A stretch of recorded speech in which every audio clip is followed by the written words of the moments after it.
Baiklah, untuk artikel yang pertama yaitu tentang fintech mesin sedikit yang bisa. Setelah saya baca dan saya simpulkan bahwa teknologi keuangan fintech, khususnya solusi uang seluler seperti M-Pesa di Kenya, telah membuka akses ke layanan keuangan bagi masyarakat yang sebelumnya tidak memiliki rekening bank.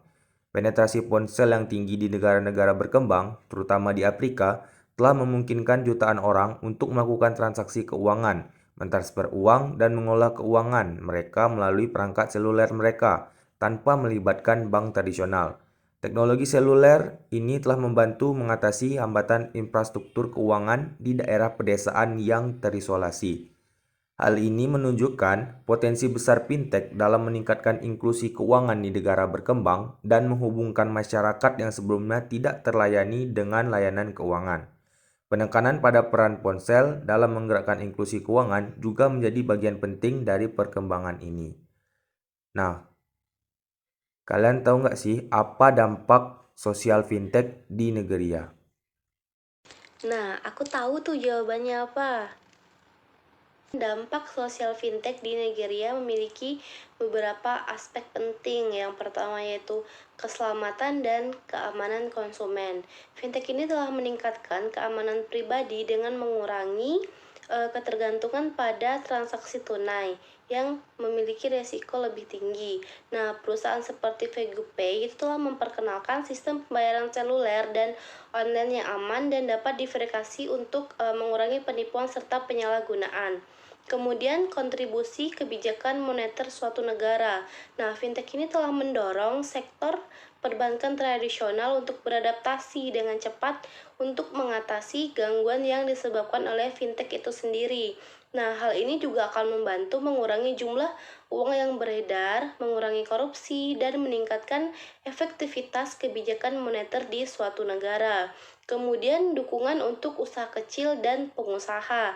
Fintech ini telah memberikan peluang bagi usaha kecil dan pengusaha itu dengan memberikan pelatihan, dukungan, dan kemampuan untuk mengumpulkan serta mengirimkan uang dengan cara yang lebih mudah lagi. Nah, inovasi ini memungkinkan perusahaan rintisan untuk tumbuh dengan biaya masuk yang lebih rendah dan lebih mudah dalam mengakses pasar baru.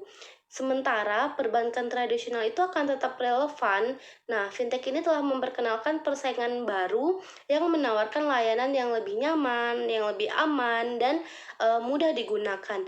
Bank-bank besar juga seharusnya bisa berkolaborasi dan berinovasi untuk tetap bersaing dengan fintech serta memenuhi harapan dari generasi muda yang paham teknologi. Nah, kalian ada yang tahu nggak tentang smartphone, fintech, dan edukasi itu ternyata bisa membantu masyarakat unbank dalam mencapai inklusi keuangan? Baiklah, saya akan menjawab pertanyaan tadi, yaitu berdasarkan artikel yang berjudul Smartphone, Fintech, dan Edukasi Membantu Masyarakat Anbang Mencapai Inklusi Keuangan oleh Kaisar Jimenez Richardson yang membahas bagaimana perpaduan antara smartphone, fintech, dan edukasi dapat membantu masyarakat yang belum terbanking untuk mencapai inklusi keuangan. Dalam artikel ini, saya dapat menyimpulkan 4 poin yang dapat menjadi kunci sebagai jawaban dari pertanyaan tersebut. Yang pertama yaitu smartphone sebagai alat utama, di mana smartphone telah menjadi alat utama dalam menciptakan inklusi keuangan. Keterjangkauan dan penetrasi smartphone yang semakin luas memungkinkan masyarakat Anbang untuk mengakses layanan keuangan melalui aplikasi fintech. Kemudian ada peran fintech itu sendiri, yaitu di mana fintech menyediakan solusi yang inovatif dan mudah diakses untuk masyarakat Anbang. Dengan menggunakan aplikasi fintech, individu dapat membuka rekening, melakukan transfer uang, dan bahkan mengelola investasi dengan lebih mudah. Kemudian yang ketiga yaitu edukasi penting. Artikel ini menekankan pentingnya edukasi keuangan dalam mendukung inklusi. Fintech juga dapat digunakan untuk memberikan edukasi keuangan kepada masyarakat yang belum terbanking, membantu mereka memahami manfaat dan resiko penggunaan layanan keuangan. Dan poin yang terakhir yaitu kolaborasi dan dukungan. Richardson menggarisbawahi pentingnya kolaborasi antara pemangku kepentingan termasuk pemerintah, lembaga keuangan, dan fintech untuk menciptakan ekosistem inklusi keuangan yang kuat. Nah, 4 poin tadi dapat menjadi kunci landasan yang kuat dalam menjawab pertanyaan yang sudah disebutkan tadi. Nah, kira-kira kenapa ya fintech nggak bisa masuk ke bank? Baiklah, kenapa fintech tidak bisa masuk ke bank? Itu ada dua faktor. Yang pertama adalah faktor penawaran dan juga ada faktor permintaan. Baiklah, saya akan menjelaskan dulu dari faktor penawaran. Ada banyak dari faktor penawaran. Yang pertama ada dominasi pemain besar, di mana pasar perbankan di Meksiko didominasi oleh 7 pemain besar yang menguasai 90% pasar. Mereka telah meluncurkan platform digital dan seluler, tetapi hanya tersedia bagi pelanggan yang membuka rekening di cabang fisik. Yang kedua, kendala pembukaan rekening. Prosedur yang rumit membuka rekening bank di cabang fisik menghambat calon pelanggan baru. Jumlah cabang per 100.000 penduduk di Meksiko rendah, yaitu hanya 15,3%, yang merupakan terendah di Amerika untuk pasar utama. Yang ketiga adalah perubahan regulasi. Beberapa tahun lalu, peraturan anti pencucian uang di Meksiko mengalami perubahan, termasuk pengenalan prosedur Know Your Customer atau KYC yang disederhanakan untuk rekening bank dengan batas setoran bulanan sebesar 1.000 US dollar. Kemudian yang keempat, peluang fintech. Peluang besar untuk menghadirkan akses ke layanan keuangan kepada jutaan orang Meksiko muncul dengan perubahan peraturan ini, dan fintech dapat memainkan peran penting dalam perkembangan ini. Kemudian, lambatnya respon bank. Meskipun peluang besar hadir, bank-bank tradisional di Meksiko belum beraksi cepat untuk memanfaatkannya, mungkin karena posisi nyaman dalam pasar oligospolitik mereka. Yang keenam, inovasi Bankaol. Bankaol sendiri adalah satu-satunya bank yang telah meluncurkan platform digital yang memungkinkan pembukaan rekening jarak jauh tanpa dokumen yang diperlukan. Mereka telah merancang platform mereka dengan fokus pada pengalaman pengguna pendaftaran digital. Kemudian, potensi inklusi keuangan. Pendaftaran digital dan seluler untuk rekening bank dapat meningkatkan pengalaman penggunaan, mengurangi biaya transaksi, dan membantu inklusi keuangan di pasar negara berkembang seperti Meksiko. Yang terakhir yaitu regulasi yang diperlukan. Regulator perlu menciptakan lingkungan yang mendukung perkembangan fintech dan inklusi keuangan, mirip dengan apa yang terjadi di Meksiko. Kemudian faktor yang kedua tadi yaitu faktor permintaan. Ada beberapa juga dari faktor permintaan. Pertama yaitu ketersediaan akses keuangan. Sebagian besar orang dewasa di Meksiko memiliki akses ke sistem keuangan formal melalui berbagai titik akses seperti cabang, bank, ATM, pos, atau koresponden bank. Kemudian, rendahnya adopsi layanan keuangan. Meskipun akses tersedia, tingkat adopsi layanan keuangan masih rendah, dengan hanya sekitar 40% orang dewasa memiliki rekening bank dan hanya 14,5% yang menyimpan tabungan mereka di lembaga keuangan. Kemudian, peran fintech dalam meningkatkan adopsi. Fintech dapat membantu meningkatkan adopsi layanan keuangan dengan menggunakan produk keuangan yang dapat mendorong orang untuk menabung lebih baik, mencakup pengelolaan keuangan pribadi melalui platform seperti Moven dan Mind. Kemudian, rekening tabungan komitmen. Penggunaan rekening tabungan komitmen, di mana pemegang rekening menetapkan tujuan tabungan dan jangka waktu dengan setoran berkala, dapat menjadi alat yang efektif dalam mendorong tabungan. Gamifikasi juga dapat digunakan untuk meningkatkan komitmen tabungan. Kemudian, teknologi seluler untuk berhemat. Teknologi seluler dapat membantu orang berhemat dengan menawarkan rekening simpanan komitmen yang dapat disesuaikan dengan tingkat komitmen yang sesuai. Yang terakhir, mengatasi diskriminasi dalam penyediaan layanan keuangan. Ada persepsi bahwa layanan keuangan cenderung mendiskriminasi orang dengan pendapatan rendah. Fintech dan mobile banking dapat membantu mengatasi diskriminasi ini dengan memungkinkan komunikasi yang lebih langsung antara penyedia keuangan dan klien mereka tanpa bias. Mungkin itu saja. Ada yang tahu nggak sih bagaimana bisa bangkit di fintech? Oke, kayaknya aku bisa jawab deh dari pertanyaan Royhan tadi. Nah, jadi bangkitnya fintech atau pertumbuhan signifikan dalam industri teknologi keuangan itu merupakan fenomena yang telah terjadi dalam beberapa tahun terakhir. Nah, ini nih disebabkan oleh beberapa faktor Contohnya termasuk ke perkembangan teknologi, kemudian adanya perubahan perilaku konsumen, dan juga kebutuhan akan solusi keuangan yang lebih efisien. Nah, aku bakal jelasin lebih dalam tentang apa saja yang udah aku sebutin tadi. Nah, yang pertama itu ada teknologi yang berkembang pesat, yang dimana kemajuan dalam teknologi seperti kecerdasan buatan atau AI, kemudian analitik data dan teknologi cloud itu memungkinkan perusahaan fintech untuk mengembangkan solusi yang lebih inovatif dan efisien dalam menyediakan layanan keuangan. Kemudian yang kedua itu ada perubahan perilaku konsumen, yang dimana konsumen sekarang ini semakin nyaman dengan penggunaan perangkat mobile dan internet untuk kayak melakukan transaksi-transaksi keuangan. Nah, dengan adanya fintech ini itu tuh bisa menjadi lebih cepat, kemudian mudah diakses dan juga lebih hemat biaya. Nah, yang ketiga itu perlunya inklusi keuangan. Nah, di berbagai negara ada kebutuhan untuk meningkatkan inklusi keuangan, yaitu contohnya seperti memberikan akses ke layanan keuangan kepada sebanyak mungkin orang. Kemudian vintage ini juga telah menjadi sarana untuk mencapai tujuan tersebut dengan menyediakan layanan-layanan keuangan yang lebih terjangkau dan mudah diakses. Nah, yang keempat itu ada investasi dan dukungan regulasi, yang dimana banyak investor dan pemerintah itu telah memberikan dukungan secara finansial dan regulasi yang lebih baik untuk perusahaan vintage. Hal ini bahkan memungkinkan untuk pertumbuhan ekosistem vintage yang lebih kuat. Yang selanjutnya itu ada inovasi produk dan layanan, yang dimana vintage ini telah menciptakan berbagai produk dan layanan baru, termasuk aplikasi perbankan digital, kemudian pembayaran digital, pinjaman online, asuransi berbasis teknologi, dan masih banyak lain. Nah, inovasi ini telah memenuhi kebutuhan yang beragam dalam dunia keuangan. Nah, kemudian yang selanjutnya itu ada adopsi oleh bisnisnya, di mana vintage ini juga udah digunakan oleh perusahaan-perusahaan besar untuk meningkatkan efisiensi operasional mereka. Nah, termasuk dalam manajemen keuangan, kemudian pembayaran dan pengelolaan risiko.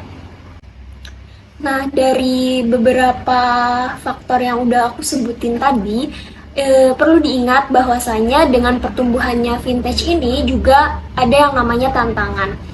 Contohnya termasuk masalah keamanan data, kemudian regulasi yang terus berubah, dan juga potensi atas ketidaksetaraan akses ke layanan keuangan bagi mereka yang tidak memiliki akses internet atau teknologi yang canggih.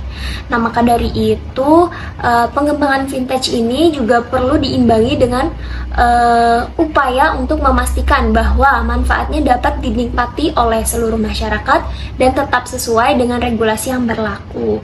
Nah, jadi kesimpulannya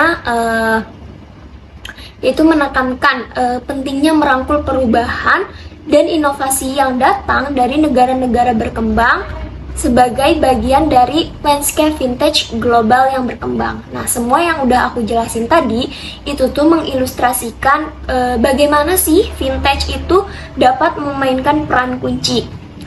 Contohnya dalam mengakses dan memperluas akses ke layanan keuangan bagi masyarakat yang belum tersentuh oleh perbankan tradisional. Gitu tuh, teman-teman. Mungkin cuma itu sih yang bisa aku jelasin ke kalian, termasuk ke Royhan ya yang bertanya sama aku. Oh iya, teman-teman, ada nggak sih yang bisa jelasin tentang India dan piramida peluang? Selanjutnya saya akan menjelaskan tentang India dan piramida keuangan. Nah, terdapat piramida kesempatan yang dimana terdapat elemen yang paling signifikan dalam kompleksitas yaitu luasnya spektrum peluang yang tersedia untuk layanan fintech di India, baik dalam hal adopsi maupun inovasi, baik sektor publik maupun sektor swasta, perusahaan dan wira swasta. Nah, pada kali ini para perusahaan dan wira swasta itu memanfaatkan peluang kemajuan fintech untuk menjembatani kesenjangan akses ke layanan keuangan di pasar yang kurang terlayani.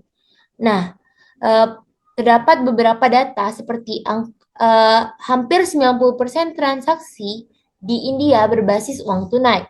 Pada tahun 2015, Bank Dunia melaporkan bahwa orang dewasa India yang tidak memiliki rekening bank menyumbang sekitar 21% dari populasi dunia yang tidak memiliki rekening bank. Namun, pertumbuhan kepemilikan rekening meningkat menjadi dari 35% pada tahun 2011 menjadi 53% pada tahun 2014. Transaksi online pun meningkat dan penetrasi internet dan seluler mendekati 20% dan 70% dari populasi. Penggunaan internet ini sudah cukup melewati angka 200 juta. Angka-angka ini sangat besar dan aspiratif, menunjukkan tidak hanya komponen konektivitas internet yang meningkat, tetapi juga spektrum besar produk dan layanan keuangan yang dapat ditunjukkan untuk menghadirkan mobilitas keuangan. Nah, terdapat catatan penting pada piramid peluang India untuk fintech yang berkisar dari inklusi keuangan di kanan bawah hingga meningkat layanan keuangan dan memberikan pembayaran eksklusif yang mutakhir ke atas, yaitu langsung dari kewirausahaan sosial hingga berbasis jaringan sosial perbankan dan sistem pembayaran ke pasar modal. Nah, hal ini terjadi dalam bentuk pembayaran, pinjaman, keuangan mikro, asuransi, valuta asing, dan juga pengiriman uang melalui dompet digital, peer-to-peer, model pembayaran inovatif, investasi, dan juga perdagangan. Nah, perusahaan dan wira swasta telah berfokus pada penyederhanaan teknologi dan model distribusi yang menciptakan dampak yang lebih besar serta kemajuan teknologi yang menciptakan beragam kasus penggunaan. Nah, dari piramida keuangan di atas diaplikasikan dan ide yang dihadapi konsumen tersebut telah dimuat dalam model pembayaran yang lebih baru dalam bentuk gateway atau dompet, agregator, dan aplikasi niaga lintas vertikal. Contohnya seperti Flipkart dan Snapdeal hingga agregator saksi dan layanan pengiriman hyperlokal, semuanya telah menghidupkan kembali ruang pembayaran di India ini. Dengan memanfaatkan penetrasi teknologi di pasar dan peraturan yang ada sehubungan dengan instrumen pembayaran, banyak perusahaan non-perbankan atau NBFC telah mengadopsi dompet digital untuk membantu memfasilitasi sistem pembayaran dengan fokus signifikan pada dompet seluler atau kerjasama pedagang yang paling berhasil tuh seperti kerjasama dengan suatu aplikasi yang kita kenal yaitu Uber. Nah, di mana mendefinisikan ulang persepsi pembayaran. Penggerak awal lainnya dalam ruang ini adalah seperti Oksigen, dompet seluler, non-bank, yang merupakan layanan terintegrasi yang disetujui RBI atau Reserve Bank of India dan National Payments Corporation of India. Dengan menggunakan layanan perbankan, mungkin transfer uang dan pengiriman yang lebih sederhana dan lebih cepat ke hampir 60 lebih bank di seluruh komunitas di India. Dengan ruang gateway, sisi pembayaran pedagang dan pelanggan penuh dengan redundasi dan masalah keamanan, terdapat aplikasi PayUmoney adalah solusi integrasi gateway pembayaran yang sangat cukup aman dan sukses di seluruh metode pembayaran. Di